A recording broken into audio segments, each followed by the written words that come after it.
Bernie, AOC, they want to tell you that the socialism that they're pushing is like the Nordic countries. It's not like Venezuela. Not a lie. The Nordic countries have relatively free economies. They have no minimum wage. None of those countries has a minimum wage. Sweden has a universal school choice. They have a far more free market approach to education than even the United States has. Iceland has a freer economy than the United States, according to the Heritage Foundation Index for Economic Freedom. If AOC wants to be more like Iceland, then she ought to support freeing up the economy, not increased socialism. The Danish Prime Minister, former Danish Prime Minister Lars Rasmussen, puts the point very clearly. He says, quote, "Denmark is far from a socialist planned economy. Denmark is a market economy." But what AOC and Bernie Sanders are pushing is a socialist planned economy. And you know, it's so disingenuous if you hear Bernie Sanders or AOC talk about this.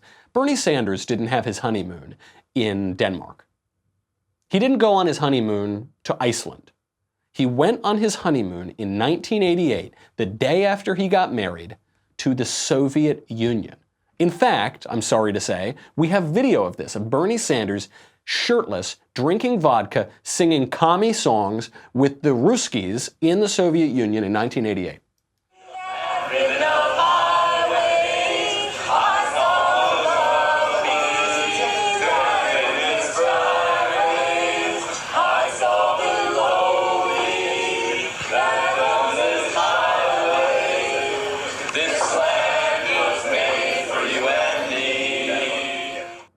I'm going to rewrite it. I'm going to do a version of it, which is, "This land is my land, this land is my land, this land's not your land, this land is my land." That's going to be the song that I sing at the southern border, but that'll be for a later show. Don't worry about that now. Bernie Sanders was so enthralled with the Soviet Union, with Soviet communism, the most repressive regime on earth, one of the most repressive regimes in the history of the world, that he took his honeymoon there. Didn't want to go to Scandinavia, wanted to go there.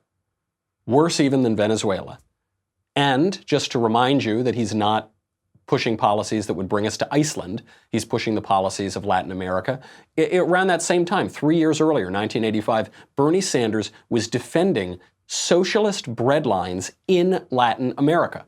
You know, it's funny, sometimes American journalists talk about how bad a country is because people are lining up for food. That's a good thing. In other countries, people don't line up for food. The rich get the food and the poor starve to death.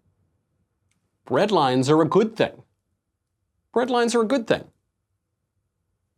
In a lot of countries, the rich get food and the poor starve to death. Right, in socialist countries, that's what happens.